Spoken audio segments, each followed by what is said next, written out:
All right, Shalom.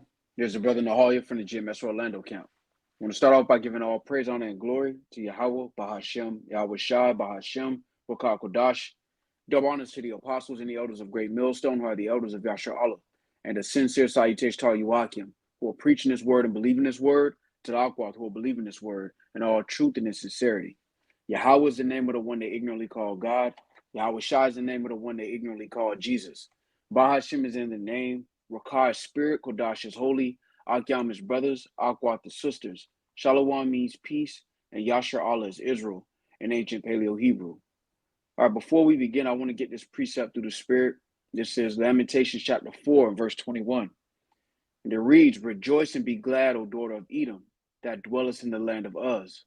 The cup also shall pass through unto thee. Thou shalt be drunken, and shalt make thyself naked. The punishment of thine iniquity is accomplished, O daughter of Zion. He will no more carry thee away into captivity. He will visit thine iniquity, O daughter of Edom. He will discover thy sins." All right, now I want to go into a lesson inspired by this video, all right, of a few clips of basically Americans struggling, all right, particularly Edomites. All right, for those who don't know, Esau, Edom, is the biblical nationality of the self-proclaimed white man, all right? All right, his biblical nationality is Esau, Edom. And as we read in Lamentations, the 4th chapter and the 21st verse, says, "Rejoice and be glad, O daughter of Edom, that dwells in the land of Uz. The cup also shall pass through unto thee." All right, so now you're starting to see Esau be afflicted. All right, beginning with the common Edomites. All right, because we're in a time through the spirit where the rich Edomites are stealing from the poor Edomites. And ultimately, this is going to stir up sedition. All right, so let's get a little bit of this, Lord willing. From the title, you can see it says, "We all going to die in this country. White people are calling for unity against inflation in the USA." All right, so I want to play this clip first, all right, and then we'll get some scriptures, Lord willing. Bags and one Halloween decoration, $70 on my Target red card. That's with my 5% discount. My son's looking at the cart and going, "Mom, this was $70." I went to Target yesterday and bought 2 bottles of hair product, a bottle of shampoo, a box of trash bags, and one Halloween decoration, $70 on my Target red card. That's with my 5% discount. My son's looking at the cart and going, "Mom, this was $70. We didn't even get anything." Yeah, I know, kid. And he doesn't even remember a time when you could get a 2-bedroom apartment in a decent area of town for $600 a month. Now a 1-bedroom apartment in a mediocre part of town is $2,000 a month. Gas is $5.49 a gallon. It cost me $65 to fill up my tank. Before COVID, my grocery bill per month was $350. Now it's $600 a month, and I buy the exact same amount of groceries. This shit is out of control. What does the bourgeoisie think that the outcome of this is going to be? They cannot possibly believe that extracting every last dime out of the working class by inflating all of the prices and paying us poverty wages is a sustainable economic model. And the thing is that I could be mad at the bourgeoisie all day long, but they are doing exactly what is expected. They are greedy sociopaths. This is what they do. I am more mad. And see, these Edomites are starting to feel it. All right, for Jake, 2/3 of our people included, this is a Tuesday for Jake. When it comes to all these things she's talking about, the struggle, it's a regular Tuesday for Jake since we got here. So now they're experiencing a small window into Jake's world. This isn't even including, being persecuted, for your how you look, what nationality you are. This is just the average American Edomite struggling. They're getting a taste of it. All right. And now they want to say we all bleed red. Now they want us to all stick together. All right. And I want to go into some history through the spirit to show that when Jake was getting lynched, it wasn't the rich people she's complaining about that were doing it. It was average working class Edomites. The Lord is really poetic with his justice, man. Matter of fact, let's go here. This is Deuteronomy chapter 30 and 7, and it reads, "And the Lord thy power will put all these curses upon thine enemies and on them that hate thee, which persecuted thee." All right, and the Lord is starting with the average Edomites. This is why sedition is going to happen. All right, these average Edomites are going to be pressed so much that eventually they're going to react. All right, and the Lord is doing this. But ultimately, they're starting to get a taste of what Jake's been going through. You know, like Jeremiah, the 49th chapter said, you thought she was going to go altogether unpunished? And now it's your turn, and you want Jake to come unite with your cause because you know how Jake ride. You know, they saw the civil rights era, and anything Jake get behind. Now they want Jake to be a tool, you know, so that they can get some of the wealth back that was stolen from Jake in the first place. Not going to happen, man. At Americans, because instead of uniting against this common enemy who is robbing us blind, we are fighting over whether or not drag queens can read books to children. At what point are we going to stop taking this shit lying down, put our foots down, and say, fuck this, and not allow it anymore? We cannot even afford to live in this country. We can't even afford to die in this country. But it's been like that for Jake since they got here, you know? And it wasn't a problem when it was Jake. You know, that's why the scriptures say this. Let's go back to it. Jeremiah, Deuteronomy 30:7. And the Lord thy God will put all these curses upon thine enemies and on them that hate thee, which persecuted thee. The only reason she's talking about uniting is because now she's starting to feel it. Now these average Edomites are starting to feel it. If they were still in that comfortable space like they was in the 70s and 80s, they'll still be calling you a nigga. It's just now instead of calling you a nigga in a 3-bedroom house, now they calling you a nigga in a van. And they want Jake to come fight that cause. Nah, man. You know, this ain't our fight through the spirit and power of Yahweh Shemel Shah. And that's why in Lamentations, the beautiful part about it is when the Lord said the cup is going to be passed to them, how did the Lord end it? Verse 22, the punishment of thine iniquity is accomplished, O daughter of Zion. He will no more carry thee away into captivity. He will visit thine iniquity, O daughter of Edom. He will discover thy sins. So seeing these Edomites begin to be afflicted is a sign that our punishment is almost accomplished. And what I mean by that through the Spirit is that salvation is near. You know, beginning with the elect, because 2/3 of our people are going to have to fall on this side because they're joined unto their enemies. See, a lot of our people are going to fight this cause. When these Edomites start saying we should rise up, a lot of Jakes are going to be joined hand in hand with them. But the guilty are not going to go unpunished, man. The only reason these Edomites are even getting on camera and saying all of this is because their personal life is affected. If it wasn't for that, they wouldn't say anything. They definitely ain't have shit to say when you Negroes, Latinos, and Native Americans were struggling. And this is what you have to keep in mind, all right? Scripture say the Lord requires that which is past, and now the past is coming back to haunt these Edomites, beginning with the regular Edomites. And it's very poetic that your own people are doing what y'all did to us, to you. They're pulling the you on you, man. It's beautiful. The Republican Party is bought and paid for by the same greedy sociopaths who are robbing you, me, and our families blind every day. They are manipulating you into believing that they are going to save you from the problems that they created in your life. They have not walked a single inch in your working class shoes. They have no idea the struggle that you and I go through every day in this economy just to feed our families and keep them safe.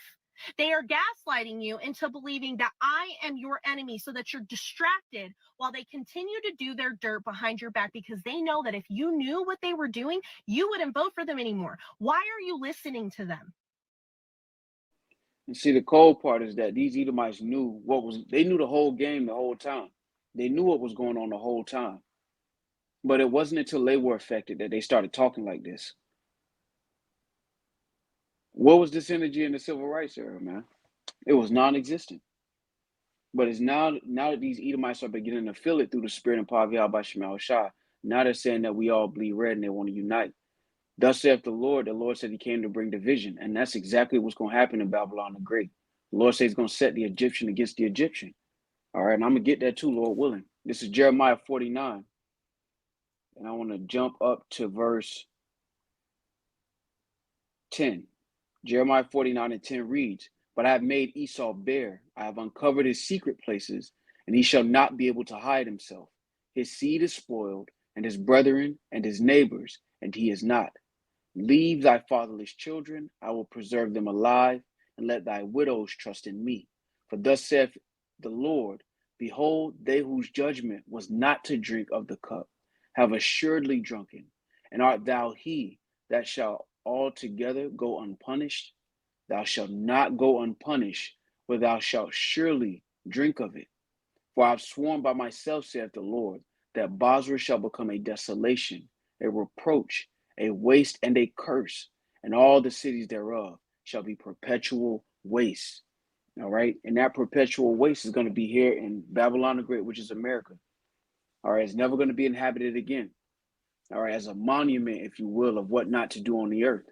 But before that comes, as the Lord said, he's going to make Esau bare. He's going to put him to shame. All right. Because being naked in public is a shameful thing. And this is what the Lord is doing. He's uncovering his secret places. And part of that is the history. Because now they're crying wolf. All right. But when it was Jake, they had no problem with that. This ain't the first time America's been going through shit as far as poor people in America. It's just now it's a lot more Edomites occupying the poor class. And this is why sedition is going to happen. But we're not, Lord willing, we be a part of that number. This is a time where the righteous shall rejoice. Lord willing, we be a part of that number. Because these are the ones that afflicted us. It wasn't the so-called rich Edomites. It wasn't the elites that were on postcards. All right, let me give you this. I'm not even going to show the full picture, but you can see that's Jake hanging there. You think these are rich Edomites? You think these guys are the rich ones? No. Now fast forward to 2024, this is them now. As the scriptures say, the Lord requires that which is past, man. You don't get away. And when it concerns judgment, the Lord judges nations. All right, let's get this. Ecclesiastes chapter 3 and 15. That which hath been is now, and that which is to be hath already been, and the Most High requireth that which is past. All right, and that's not just an individual, that's a nation as well. All right, this is Job 34 and 29. See, the judgment against Esau is a national judgment. All right, Lamentations, the 4th chapter, is a perfect example. All right, when the Lord is making this statement about Edom, and then he's making a statement about Zion, that's national judgments. As a nation of people, Negroes, Latinos, and Native Americans, who are the children of Israel, we received a punishment for our iniquity as a nation. And it played out through chattel slavery, being on the bottom of the society, having to go to our enemies for the want of all things, among other curses. We had to bear that. Now the Lord has proclaimed a judgment, all right, against Edom. And this is from days of old, all right? This judgment isn't new, but now it's starting to play out in reality, all right? Like the Lord said in Habakkuk 2 and 3, for the vision is yet for an appointed time, but at the end it shall speak and not lie. Though it tarry, wait for it, because it will surely come. It will not tarry. So now we're actually living in that time through the Spirit where the Lord is afflicting our enemies for what they did to us as a nation of people. All right. And the living, all right, those who have this knowledge, wisdom, and understanding are being able to witness this. As the scripture said in Isaiah, the 43rd chapter, ye are my witnesses. Lord willing, we'd be a part of that number. All right. It's Ecclesiasticus, Salakia, chapter 25 and 7. And it reads, there be 9 things which I have judged in mine heart to be happy. And the 10th I will utter with my tongue. A man that hath joy of his children, and he that liveth to see the fall of his enemy. All right. And it's beginning with these average Edomites, the working class Edomites. And now they're going to start to use this again, the working class. They're going to use words like that.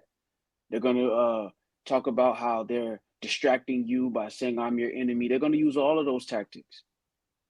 But this energy was non-existent during the civil rights era, when you Negroes, Latinos, and Native Americans couldn't even drink out the same fucking water fountain. When you deal with, I forget how you would type it in, but when you look at some of the interviews of the people during the 50s and the 60s on how they felt about the civil rights era, how they felt about segregation, most of them were for it. Who are those people you think they were talking to? The elites that she's talking about? No, they were talking to people like her. The same people that are on these postcards. These weren't the elites. These weren't the richest people in these cities. These were the average working class Edomites. And just like the judgment the Lord gave Egypt, it wasn't just Pharaoh who got that judgment. Egypt was judged as a nation. They received a national judgment. A national judgment is coming for Esau, Edom, man. All right, let's go here real quick in the GNT. This is Wisdom of Solomon, the 18th chapter. And I'm going to jump down to the 11th verse. It says, masters suffered the same punishment as their slaves. The king endured the same loss as the common people. Because you have to remember, this is about Egypt. So when you see masters suffered the same punishment as their slaves, it's not talking about the children of Israel. The firstborn dead, the firstborn being killed, that wasn't talking about Israelites. That was talking about the Egyptians. And just like the master, so suffered the slaves. You had some indentured servants. And what is an indentured servant today? An employee. They all had the same fate because they were the nation that afflicted us. It wasn't Pharaoh made the decisions, but as a nation of people, they all had to deal with that consequence. So when you see something like this through the spirit, get out the way, man. But 2/3 of our people are not. And just because they joined in hand with these Edomites doesn't mean that they're going to protect them from their judgment. All right, the Lord is coming, man. All right, let's go here. This is Job 34:29. And it reads, when he giveth quietness, who then can make trouble? And when he hideth his face, who then can behold him? Whether it be done against a nation or against a man only, that the hypocrite reign not, lest the people be ensnared. So the Lord's coming to prove a point. All right, his reign of terror was public. So it's only fitting that his judgment be public as well. And we're witnessing the beginning of that. And it's beautiful through the spirit. But as the scriptures say, evil men understand not judgment. All right, so let's continue. The Democratic Party, with the exception of a very small few, is filled with weak and spineless politicians who placate to everyone just so that they can get reelected because they want to maintain some semblance of power in Congress. Why are you placing all of your faith and hope in this party to save us? Your religious leaders are funded by the same corporate sponsors who have bought your politicians, and they are weaponizing your faith against you so that you are distracted by a made-up enemy, your gay neighbor or your liberal coworker, so that you are not paying attention to the extreme financial crimes that they are committing against all of us right under your nose. In the rich. Now, see, got to give her credit. That's a beautiful point. All right, because when you deal with the political parties, all right, it's two horns on the same beast. All right, let's get that. This is Revelation chapter 13 and 11. And it reads, and I beheld another beast coming up out of the earth, and he had two horns like a lamb, and he spake as a dragon. All right, and that goes into those draconian measures. And these average Edomites are starting to feel those draconian measures, man. All right, but these two horns spake like a lamb because you have these two opposing parties. All right, the Republicans and the Democrats during the Roman captivity or the Roman Empire, if you will. All right, it was the plebeians and the patricians. All right, the patricians were the affluent. You know, you could call them basically the Republicans or the conservatives today. All right, and the plebeians were the common people, what you would call the Democratic Party or the liberals. All right, same thing happening again. All right, but she spoke truth on that moment. All right, because both parties are all in cahoots. Because at this point, it's about an extraction of wealth. Now the commonwealth that used to rest on the average Edomite is being extracted. It's being taken from them through these large corporations, these investment firms, these private equity, all of these different forms is just Esau taking the wealth from the average Edomite and putting it in the hands of a few. And this is why these Edomites are crying out. It's not because they care about you Negroes, Latinos, and Native Americans. It's because their life is now being affected. All right, let's get a little bit more of this, and I want to get one more video. Richest country in the world, 500,000 people are homeless when there are more than enough homes to house them, and millions of children are hungry or food insecure, having their one free meal taken away from them at school. 10-year-olds are being forced to bear the child of their rapist. People are rationing their insulin and dying because they cannot afford health care. The water's polluted, the air is polluted, the soil is devoid of nutrients because we have oversaturated it in pesticides. We're not going to be able to grow our own food in the coming decades. And who did it, man? Who did it? And see, the fact of the matter, all right, is that the scriptures go into this, all right, because the scriptures don't deal with politically correct answers. All right, the answer is the so-called white man did this as a nation of people. Their greed has consumed the planet. All right, and this is why the Lord said, if the days were not shortened, there would be no flesh left to save. All of those problems she mentioned, the average Edomite is going to throw it to their elites. Well, that didn't work for the Egyptians. They couldn't just throw it on Pharaoh. When the Lord came to judge Egypt, he judged all of them. They all got the judgment. Same thing is about to happen now, man. All right, this is 2nd Ezra 6 and 9 and the G&T. All right, and it reads, Esau represents the end of this age, and Jacob represents the beginning of the new age. All right, so all of those problems she mentioned, all right, are equivalent to the end of this age. This is why the Lord said if the days weren't shortened, there would be no flesh left to save, man. Because with these Edomites in control, everything is destroyed, even their own people. You know, the scriptures talk about that. He that is evil to himself. All right, matter of fact, let me get that. There's Ecclesiastes chapter 14 and 5. And it reads, he that is evil to himself, to whom will he be good? Shall not take pleasure in his goods. Because at this point, he's stealing from his own people. The average Edomite is suffering out here, man. So a lot of Edomites losing out here, man. And it's because of their own people. All right. This is Isaiah 19 and 2. And it reads, and I will set the Egyptians against the Egyptians, and they shall fight every one against his brother, and every one against his neighbor, city against city, and kingdom against kingdom. All right. Because this is going to open the door to sedition. All right. We're in an election year, and things are getting worse concerning inflation, concerning the cost of living. All right. The lack of wage increases. All right. People are feeling it, and eventually they're going to look for some way to vent their frustration. All right. So we're seeing prophecy in motion. All right. Now, I want to jump to another video real quick through the spirit. All right. And this is with this guy, Anton Daniels. But I want to get this clip of this woman speaking. All right. And the video is titled from Anton Daniels, More Women Sleeping in Their Cars. All right. But before I get that, all right, because I mentioned this often through the spirit, that it was the regular Edomites, man, that were doing this. It wasn't the rich elite Edomites. All right. Now there was a study done during the lynchings when the lynchings were heavy. All right, and I want to get this as a little piece of history. All right, this is Ida B. Wells and the Economics of Racial Violence. Now I'm not going to read this whole thing. All right, but you can search that in Google and read the entire article if you'd like. I'm gonna just hit this point in this paragraph. It says Wells and racial violence.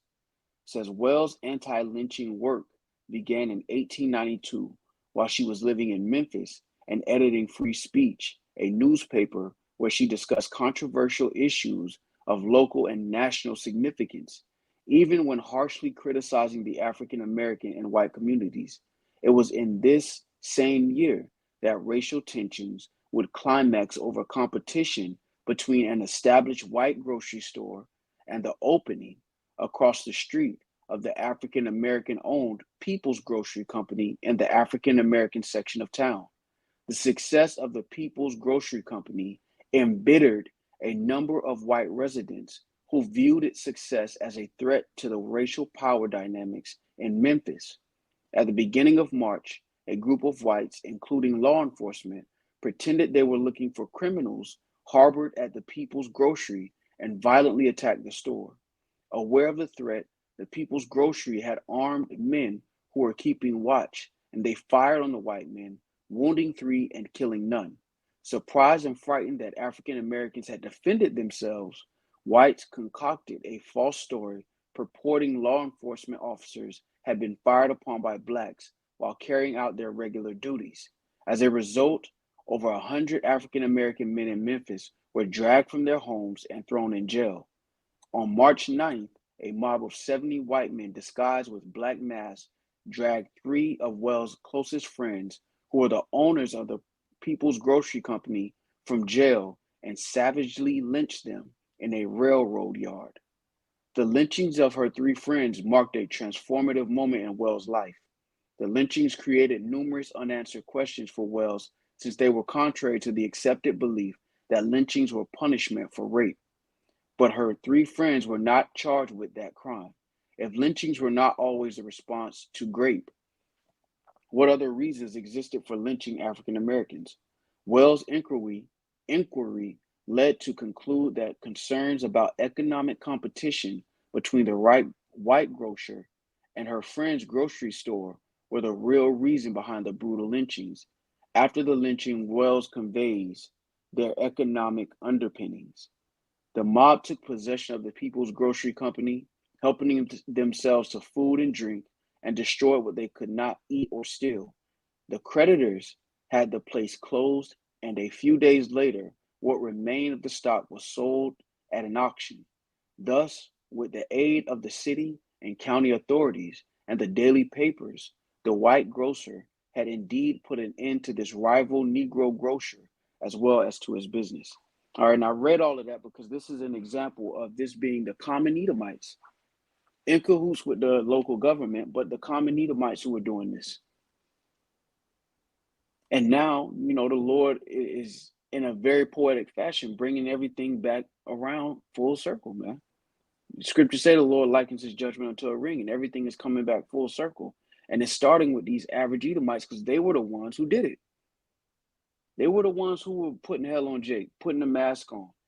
Now, I don't mean that the elite Edomites weren't I ain't gonna use the word, but it wasn't that the white so-called white Edomites, all right, the so-called white people, the Edomites that were rich, it wasn't like that they weren't against Jake too. It's just they didn't have the hand on hand like the average Edomite. They were the ones that were putting in the work. They were the boots on the ground that was tearing up Black Wall Streets and pulling Jake off out of their crib and putting them on a tree. It was the working class. All right, so I just want to bring out that little bit of history. All right, I'll get a little bit of this video. It's only like a minute long as far as what she's saying. We're not even gonna listen to whatever he got to say about it. All right, we're just gonna get the part where she's speaking, and I'm gonna get a few more scriptures, and that'll be it, Lord willing. Hey there, it's 2:30 in the morning, and I don't feel like getting into why I'm sleeping in a parking lot, but I do know that you're usually allowed to sleep in a Walmart parking lot. So I came to this Walmart parking lot, and there is a hotel, and with empty parking spots, and that car, and that car, and that car, and every car that you can see, and 1 or 2 through there, every single one of those cars has got somebody sleeping in it. Because a woman came over when I pulled up and asked me if I needed something because I had to do something to my truck. And she asked me if I needed anything, if I needed a flashlight, if she could help me in any way. Her name's Susie. She's super sweet. And I said, no, thanks. And I looked around and I asked, I said, can I sleep in this parking lot? And she's like, yeah. And that's when she told me, she said, every single one of these cars has someone sleeping in it. That green truck right there, he's here every night. I'm here every night, she said. There's a blue truck here with a trailer on it. In the greatest nation on earth, there are people, and they're nice. Some of them are nice cars. My truck is a decent truck. Shiny, clean. Yeah. 1, 2, 3, 4, 5, 6, 7, 8, 9, 10, 11, 12, 13, 14, 15-ish cars. Building your online business?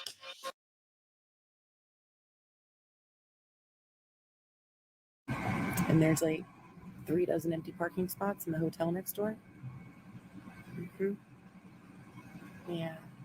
But the economy's great. fucking great.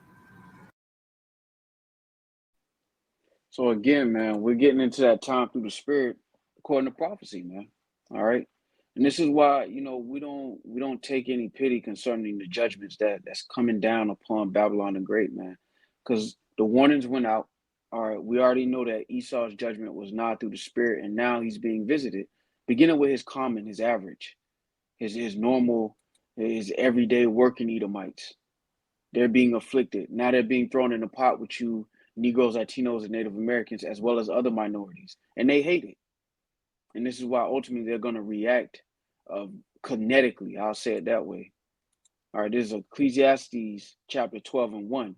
And it reads, "Remember now thy Creator in the days of thy youth, while the evil days come not, nor the years draw nigh, when thou shalt say, I have no pleasure in them. While the sun or the light or the moon or the stars be not darkened, nor the clouds return after the rain. In the day when the keepers of the house shall tremble, and the strong men shall bow themselves, and the grinders cease, because they are few, and those that look out the windows be darkened, and the doors shall be shut in the streets. And when the sound of grinding is low, and he shall rise up at the voice of the bird, and all the daughters of music shall be brought low." That's the time we're in, man. All right, verse 5 also, when they shall be afraid of that which is high, and fear shall be in the way, and the almond tree shall flourish, and the grasshopper shall be a burden, and desire shall fail, because the man goeth to his long home, and the mourners go about the streets. All right, the Lord is removing the mirth, man. All right, it's going to get worse out here through the Spirit and power of Yahweh Shema Shah, because what was sown is now being reaped. All right, and it's beautiful through the Spirit. Matter of fact, let's get that. It's Psalms 58, and I'll end it with this.